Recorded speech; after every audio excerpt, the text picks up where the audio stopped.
یہ ہے وہ چشمہ صافی۔ اب ضرورت اس بات کی ہے کہ علماء کرام کو یہ کام کرنا چاہیے کہ اس چشمہ صافی تک پہنچنے کے لیے پہلے اپنے آپ کو قابل بنائیں۔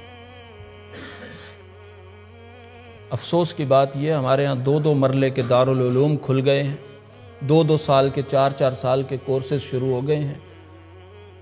وہ 4 تقریریں اور خوبصورت سر، آواز اچھی ہونی چاہیے، شعر اچھے پڑھتا ہو بندہ، وہ عالم سمجھا جاتا ہے۔ یہ المیہ ہے، اور یہ المیہ آپ کو صرف دینی فیلڈ میں ملے گا، کہیں نہیں ملے گا۔ ڈبل ماسٹرز کیے لوگ پھر رہے ہیں، کہیں پڑھانے کی جگہ نہیں ملتی۔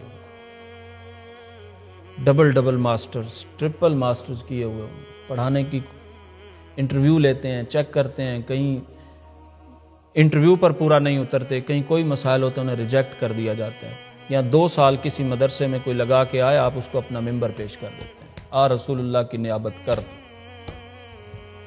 یہ المیہ ہے، اس دور کا المیہ ہے۔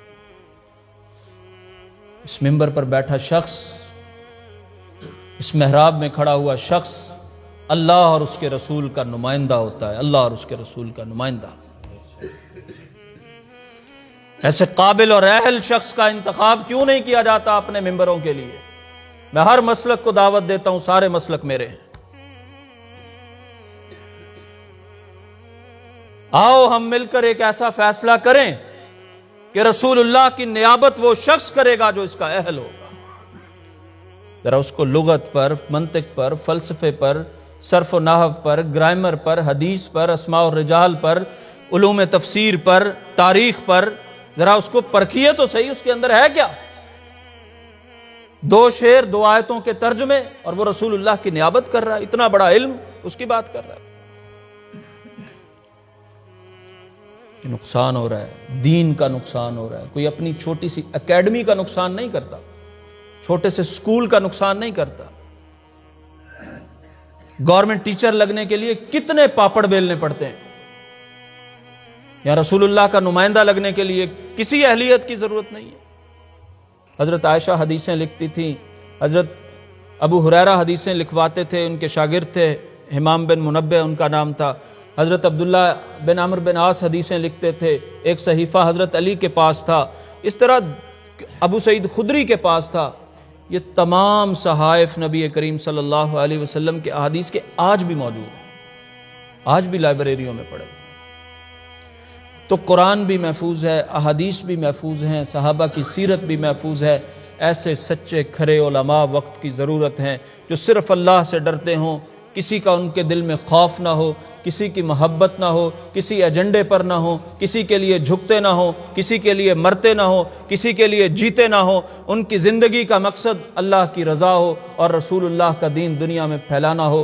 ایسے خطباء، ایسے ائمہ، ایسے علماء، ایسے سکالرز وقت کی ضرورت ہے، اور ایسے سکالرز پیدا کرنے میں آپ اپنے معاشرے کی، سچے علماء کی، کھرے لوگوں کی جو اس سلسلے میں کام کر رہے ہیں ان کی مدد کریں، معاونت کریں۔ اپنے بہترین زرخیز بچے، اچھے دماغ اور اچھے فکر والے بچے، جس طرح آپ میڈیکل میں بھیجتے ہیں، انجینئرنگ میں بھیجتے ہیں، جس طرح آپ ان کو دیگر تعلیمی اداروں میں بھیجتے ہیں، اسی طرح اللہ کے دین کے لیے وقف کیجئے، ان کے کیریئر کا خیال کیجئے۔ احسان الہی ظہیر رحمۃ اللہ علیہ پڑھتے گجرانوالا میں تھے، گھر سیال کوٹ میں تھا، روزانہ صبح کے وقت بھی کھانا، شام کے وقت بھی ماں پکا کے وہاں سے بھیجا کرتی تھی کہ اللہ کے دین کا مجاہد تیار ہو رہا ہے، اللہ کے دین کا داعی تیار ہو رہا ہے۔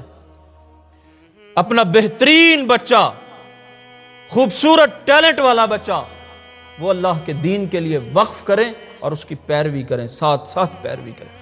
جس طرح آپ اپنے کسی میڈیکل کے بچے کے داخلے کے لیے پریشان ہوتے ہیں، اس کی تعلیم کے لیے پریشان ہوتے ہیں، دین کے لیے وقف بچے کے لیے بھی پریشان ہو۔ اس کا ذہن کسی مسلکی آلائش میں نہ پڑھنے دیں، اس کا ذہن کسی تفرقہ بازی میں نہ پڑھنے دیں، اس کے ذہن کی حفاظت کریں، اس کے مطالعے کی حفاظت کریں، اس کے کریکٹر کی حفاظت کریں۔ اللہ نے جس سے بڑا کام لینا ہوتا ہے ان کا بچپن جوانی اللہ محفوظ بنا دیتا ہے۔ اپنے بچوں کے کریکٹر محفوظ بنائیں، ان کا علم محفوظ بنائیں، اچھے بچے دین کو دیں، قابل بچے دین کو دیں، اور ان پر سرمایہ خرچ کریں، اور پھر دیکھیے گا کہ آپ کے بعد جو اگلی نسل تیار ہوتی ہے محمد کے غلاموں کی تیار ہوتی ہے کہ نہیں ہوتی، صلی اللہ علیہ وسلم۔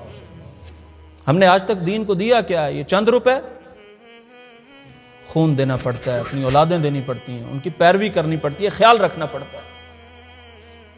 ہم مسلکی اختلافات سے آگے نہیں بڑھ سکے، کفر ہمارے دروازوں پر، ہمارے بچوں کے دماغوں تک آ گیا ہے۔ اس کی وجہ کیا ہے؟ یہ ایسا کیوں ہو رہا ہے؟ اس کی وجہ یہ ہے کہ ہم نے دین کے لیے زرخیز دماغ دیے ہی نہیں ہیں۔ آج بڑا آسان ہے مولوی کو ٹانٹ کرنا، مولوی کو گالی دینا، مولوی پہ بات کرنا، مولوی کو برا بھلا کہنا۔ میں آپ کو پہلے کہہ رہا ہوں کہ سارے مسلک میرے ہیں، میں ایک علماء کی نمائندگی کی بات کر رہا ہوں۔ آج مولوی ایک گالی بنتا جا رہا ہے، آپ کے معاشرے میں گالی بنتا جا رہا ہے۔ کیوں بنتا جا رہا ہے؟ اس کی بنیادی وجہ یہ ہے کہ مولوی کو ایک تو ہم نے زرخیز دماغ نہیں دیا، دوسرا مولوی کی ضروریات پر ہم نے کمپرومائز کر لیا۔ مولوی کے دل میں بھی وہی آ گیا، حب الدنیا، حب الدنیا، میں نے بھی تو دنیا کمانی ہے، میرے بھی تو بچے ہیں، میرے بھی تو معاملات ہیں، میں نے فلاں مسئلے کو کس موقع پہ کس اینگل سے بیان کر دینا ہے، میں نے فلاں موقع پہ کس طرح سے کیا ڈنڈی مار دینی ہے، میں نے فلاں موقع پہ کیا کرنا ہے۔ وہ رسول اللہ کی نمائندگی سے اتر کر لوگوں کی رضاؤں میں کھو جاتا ہے۔